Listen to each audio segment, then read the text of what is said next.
And it was fascinating. But here's Peter. Just get up and walk. The only thing I got is the Holy Spirit. That's all I got. Let me give you what's really going to matter. Because of that guy that couldn't walk, walking was a big deal.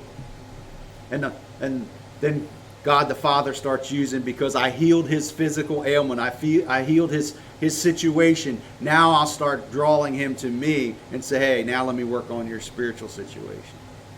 Jesus did that over and over and over and over and over in so many different ways. He was always, what do you need? Let's take care of that. Now let me tell you about something even greater than what you thought you needed. And it goes on. Verse 3. He was despised and rejected by men, a man of sorrows, of pain, and acquainted with grief. And like one whom men hid their faces, he was despised and did not appreciate his worth or esteem him. Well, Jesus can't relate to me because he was the perfect God. He doesn't know what it's like to be. He doesn't know what it's like to be despised or rejected. Try to hang on that cross alone. Try to have people mocking you. Try to walk through the crowd, and a few people understood that you really loved them and you did something for them, but the rest were ridiculing you. Who does he think he is?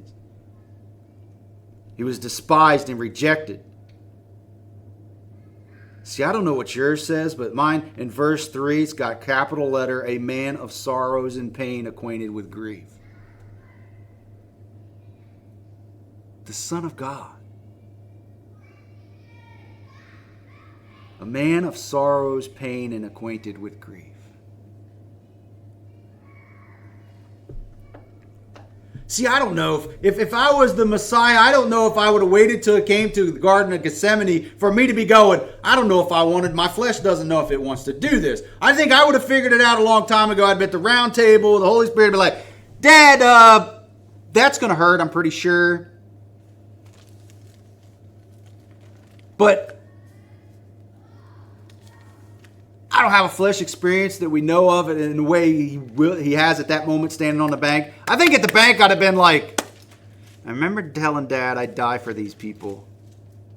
And I am 3 years away from that because this is the day that I anoint my ministry. And there's no turning back if I get in this water with John. There's no turning back. I will definitely be I will have more sorrow, more pain, more grief than I ever had in my life. Because at this moment, the only thing he had was normal life grief and pain and sorrow. He stubbed his toe when he got up in the middle of the night. Forgive me, God. What did Jesus say when he stubbed his toe? Come on. Oh, he hurt. Yeah, it's like, what did he say? He didn't say what I don't stub. I didn't say I'm going to jinx myself. Knock on wood. I don't stub my toe very much, so hopefully I don't do it now. I'll probably, bang! I did, and it's still red and swollen. Oh, but you know what? Jesus was a carpenter, right? What did he say when he hit his thumb with a hammer? I mean, just these crazy things. That's true. We know he didn't curse. Wait a minute. He was gonna die with no broken bones. Right. If he were to fall, they even said the angels would keep him from right. injury. So maybe he never hit his thumb. Well, then he can't relate to me. Yeah. I've hit my thumb, so he's had to have done it at least once.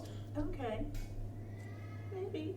And he's like, Ivan, yeah, you're getting better at it, but yeah, you shouldn't have said that. Okay, sorry, Lord. It's just a big ouch. Yeah, that's bigger than an ouch, I think, usually.